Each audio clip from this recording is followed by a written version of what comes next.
Bitcoin and Ethereum together hold more value than the economies of most countries. And yet most people still don't really know what separates them. Yes, both are cryptocurrencies. Yes, both use blockchain. And yes, they're always mentioned together. But thinking they're the same thing with different branding is a fundamental misunderstanding. In this video, we're cutting through the noise. No deep technical jargon, just the core idea. What they are, what they do, and why both matter. Let's begin with Bitcoin.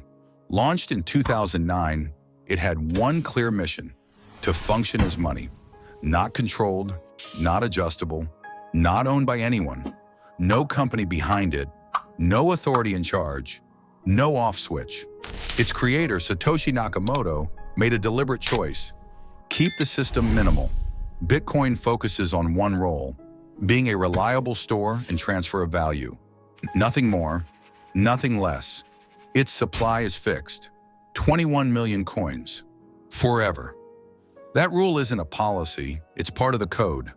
Now contrast that with fiat systems. Money supply can expand at any time. Bitcoin doesn't work like that. It can't. That's why it's often compared to gold. Not because of appearance, but because of scarcity, resilience, and neutrality. Now move to 2013. A young developer, Vitalik Buterin, explores Bitcoin's design. He sees the potential, but also the limitation. He asks a different question. What if blockchain could do more than move value? What if it could execute logic? The answer from the Bitcoin community was cautious. Keep it simple. So he took a different path. That path became Ethereum. At the center of Ethereum are smart contracts, self-executing programs that run exactly as written. No middlemen, no manual enforcement. Think of a financial agreement. Normally, it involves institutions, approvals, delays. On Ethereum, it becomes code. Conditions are met, leads to execution happens, leads to result is final, automatically. This idea unlocked a new category of systems: decentralized exchanges, permissionless lending, digital ownership, on-chain economies. Ethereum isn't just currency. It's a programmable environment, a base layer for building applications. Real-world examples make this clearer. Platforms like Uniswap operate without centralized control. Protocols like MakerDAO issue loans algorithmically, and NFTs show that ownership in the digital world can exist independently of platforms.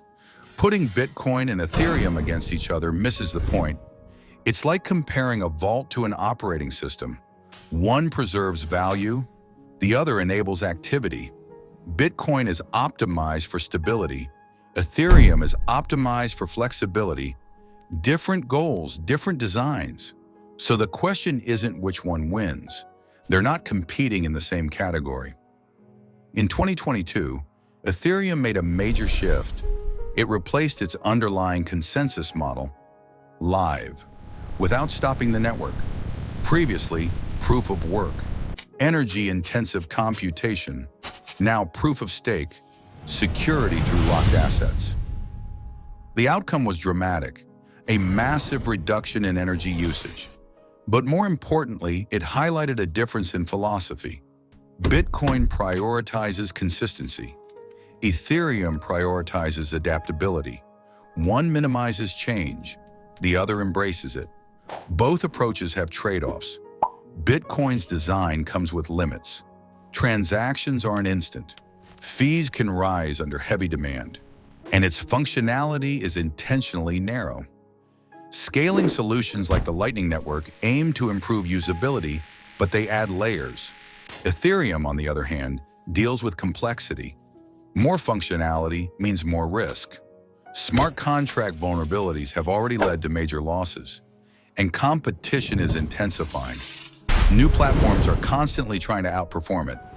Faster execution, lower costs, better scalability. Whether Ethereum maintains its lead is uncertain. Meanwhile, Bitcoin's adoption continues steadily. Institutional interest is growing. National-level discussions are increasing. Ethereum is expanding its ecosystem. Layer 2 solutions are improving performance significantly. The long-term vision, Systems used by billions, without users needing to understand the infrastructure. And this is the key point. Both networks are active ecosystems, maintained, improved, and relied upon globally. This is no longer experimental. Right now, it still feels early. Most people see prices, charts, hype, but underneath that, something else is forming. Bitcoin is slowly positioning itself as a global reserve asset. Not overnight, not loudly, but steadily. Companies are adding it to their balance sheets. Funds are allocating capital. Even governments are starting to pay attention. Why?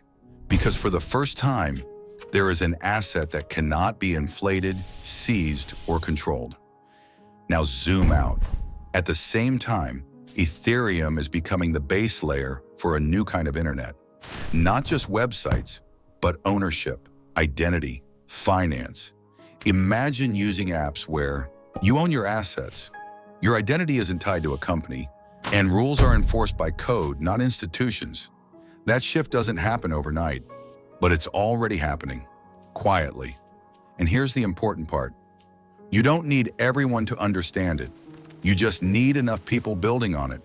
Most people are still looking at this the wrong way. They focus on price swings, short-term gains. Is it going up or down? That's surface level thinking. The deeper question is, what changes when money becomes digital, scarce, and unstoppable? What changes when agreements don't require trust? When systems run without central control? This isn't just about finance. It's about power. Who controls value? Who controls systems? Who gets to participate? For the first time, individuals have direct access. No gatekeepers, no approvals. That doesn't mean everything will succeed. Many projects will fail. Some ideas won't last. But the core shift, that's already locked in. And history shows something interesting. The biggest opportunities don't feel obvious in the moment. They feel uncertain, uncomfortable, easy to ignore, until they're not. This isn't about choosing between Bitcoin and Ethereum. Bitcoin introduced absolute digital scarcity.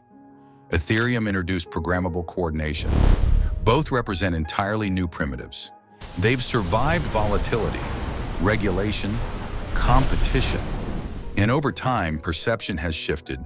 Skepticism turned into participation. Criticism turned into development. We've seen this pattern before, with the internet, with mobile technology, with social platforms, and now again, two open networks, no central control, no permission required, forming the base of a new financial architecture. Capital is flowing in. Use cases are expanding. This isn't a trend, it's infrastructure. So the real question isn't which one is better. The real question is, how long will you ignore it before you understand what's actually happening?